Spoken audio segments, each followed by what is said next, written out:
Hi, this is Ike from Groovy Entertainment. Today we got a special request video from Andrew Rees, London Bridge for 1979. So let's get started.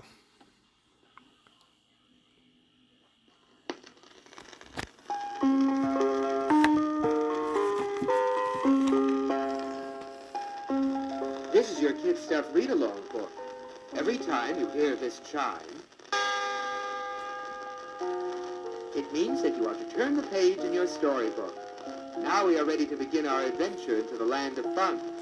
Open your book, and we will start the story of London Bridge. Remember, when you hear the chime, turn the page. In olden times, long before any of us were born, the great city of London was separated by the mighty River Thames. There were no bridges across the river. Any time one of the people wanted to cross to the other side, they would have to get into a small rowboat and row across the waters. It is too tiring. The people would say. All day and night, hundreds of little boats would be moving across the mighty river.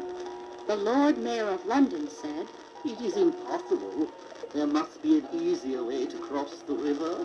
all the mighty men of London got together to think of ways to make the crossing of the river easier. The Prime Minister thought and thought, and then he would tell the assembled men, I don't have any ideas.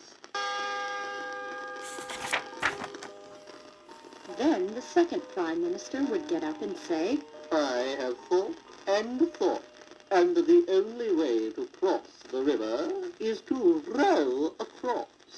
Then one of the men, who seemed to be very wise, stood up and said, I have an idea. all eyes went to the little old man as the Prime Minister asked him, What is your idea? Well, said the man, put sails on the rowboats. What good would that do? asked the Prime Minister. The little man then replied, The wind will fill the sails and sail you across the river. Then you will not have to row. everyone shook their heads and said, No. the Prime Minister said, That was not a very bright idea. the great minds of England could not find an answer to their problem. Then the great doors of the thinking room opened, and into the room came the King of England. Greetings, Your Majesty. Said the men as the king took his place in the biggest chair. The king asked, Well, have you solved the problem that is before us? the men all answered. No. The king became very upset. What are we going to do? He asked, The people are upset. I am upset. We must find a way to cross the river without using a boat. the Prime Minister raised his hand and then said, Great King, since we, your wisest men, cannot solve the problem, why don't you give a reward to one of the people of London if they can solve the problem?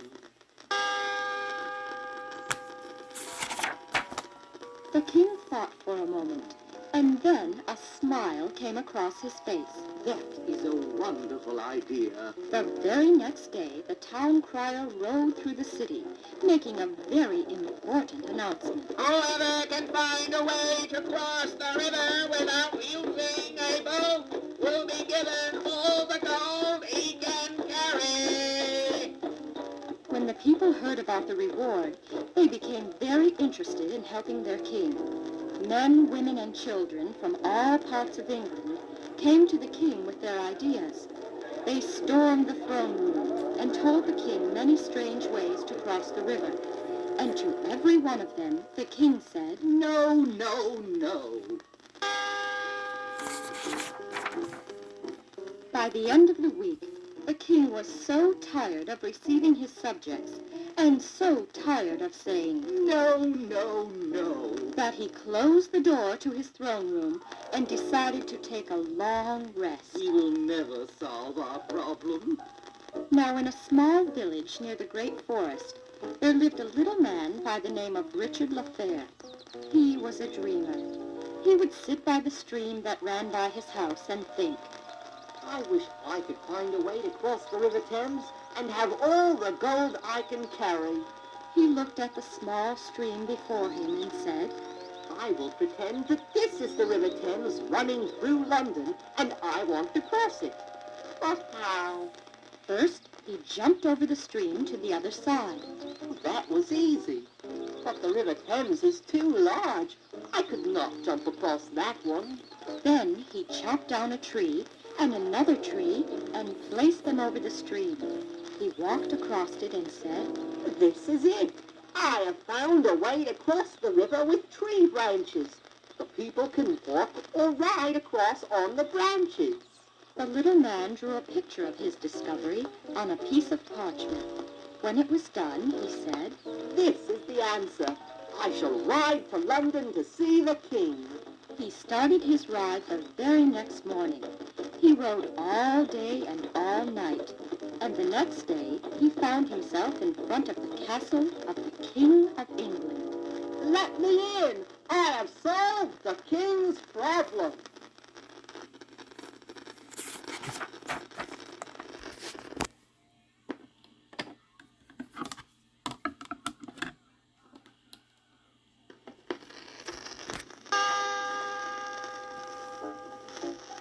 Soon the young man was standing before the King of all England.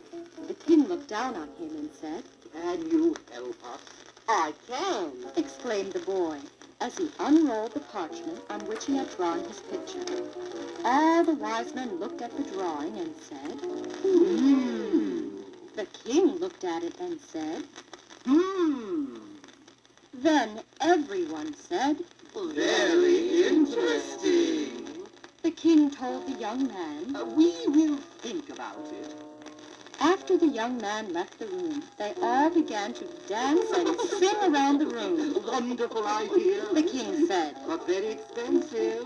The first prime minister said, Instead of using wood and iron, let us make a bridge out of clay and mud. It will be cheaper. The king was very glad to hear that the bridge could be made cheaply with clay and mud, and they would be easy to find. The young man was rewarded for his idea, and the king had his men begin work immediately.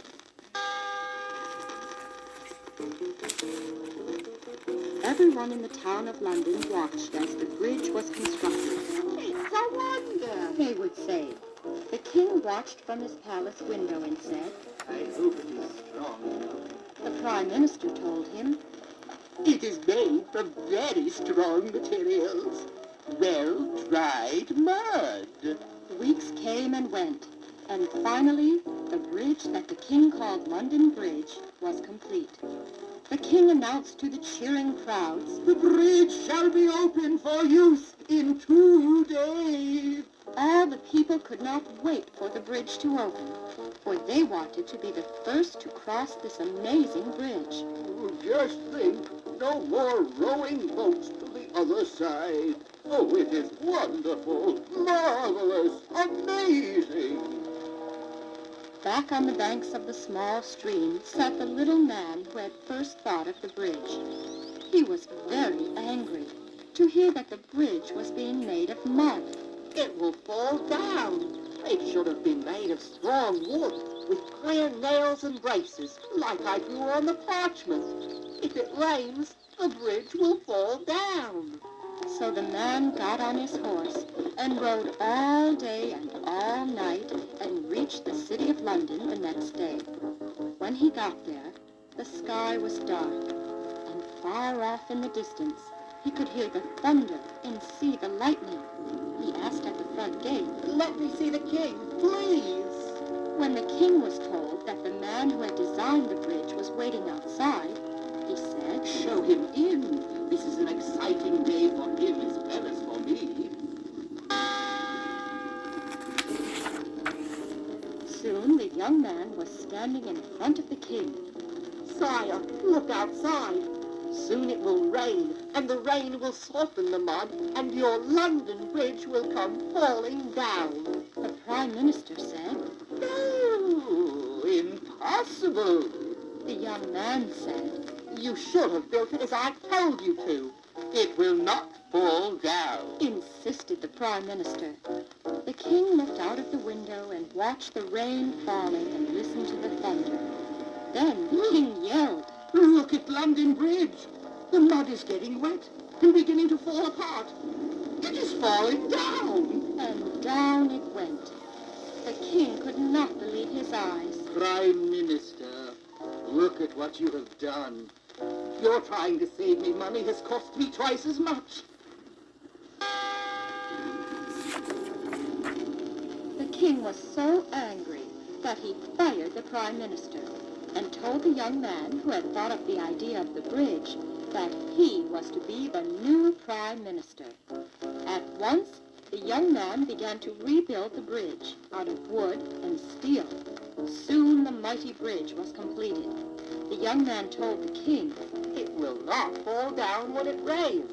The king looked at the bridge and said, I am very proud at this moment. The people cheered as they began to cross the bridge on foot and on horseback.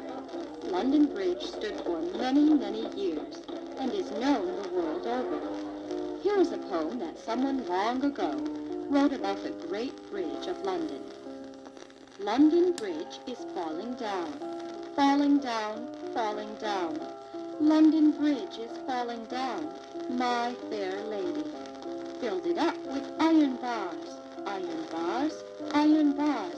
Build it up with iron bars, my fair lady.